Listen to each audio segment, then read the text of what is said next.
1 अक्टूबर 2023 की पेंशन महारैली के बाद डैमेज कंट्रोल में जुटी केंद्र सरकार। जी हां दोस्तों, एक महत्वपूर्ण जानकारी केंद्रीय कर्मचारियों के लिए आपको बताना चाहेंगे कि 1 अक्टूबर 2023 को लाखों की संख्या में केंद्रीय कर्मचारी, राज्य कर्मचारी सभी मिलकर दिल्ली के रामलीला मैदान में इकट्ठा हुए थे। और इस मीटिंग के बाद ये स्पष्ट हो चुका है कि हर एक राजनीतिक पार्टियां ये जान चुकी हैं कि जो राजनीतिक पार्टी कर्मचारियों के पक्ष में काम करेगी वहीं देश पर राज करेगी, क्योंकि केंद्रीय कर्मचारियों ने ये ऐलान किया है 1 अक्टूबर 2023 की पेंशन महारैली के दौरान कि जो राजनीतिक पार्टी सरकारी कर्मचारियों को पुरानी पेंशन का लाभ देगी वो ही राजनीतिक पार्टी देश पर राज करेगी।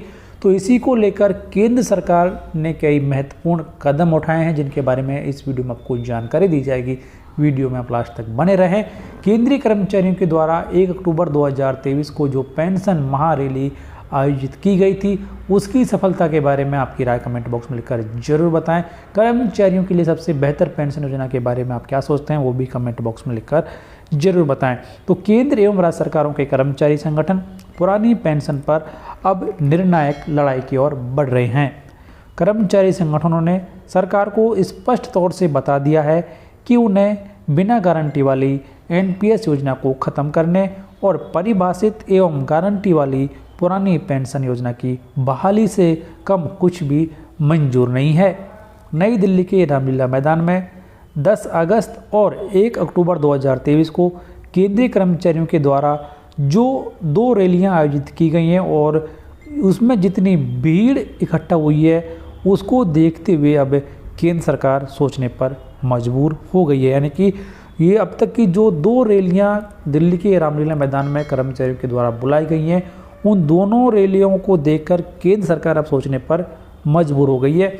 केंद्र सरकार के सूत्रों का कहना है कि पुरानी पेंशन को लेकर रामलीला मैदान की 2 रैलियों ने माहौल बदल दिया है।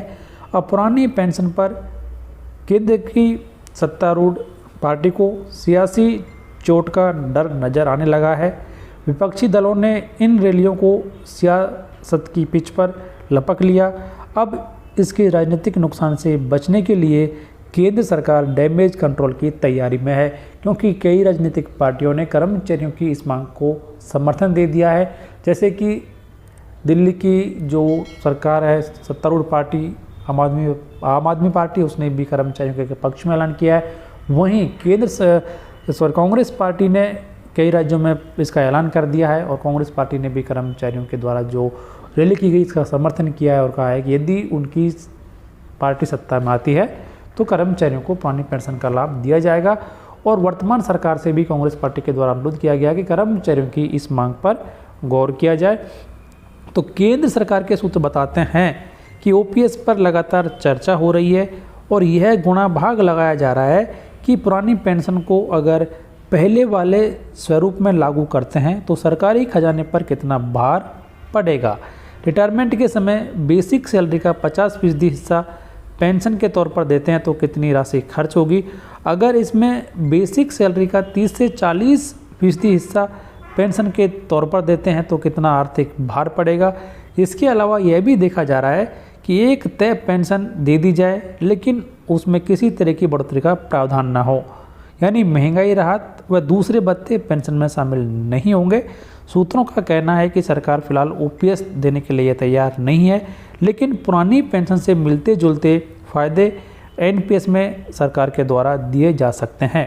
सरकार ने वित्त मंत्रालय की जो कमेटी गठित की है उसमें ओपीएस का जिक्र नहीं किया गया है, उसमें एनपीएस में सुधार की बात कही गई है।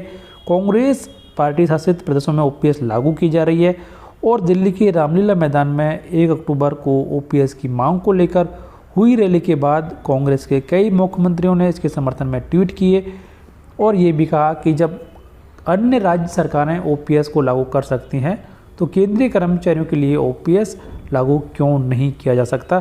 तो ये अब एक महत्वपूर्ण जानकारी निकल कर आ रही है कि केंद्र सरकार अब ये सोचने पर मजबूर होती नज़र आ रही है कि किस तरीके से कर्मचारियों को अपने पक्ष में किया जाए और कर्मचारियों को एनपीएस के बदले कोई गारंटीड पेंशन का लाभ दिया जाए।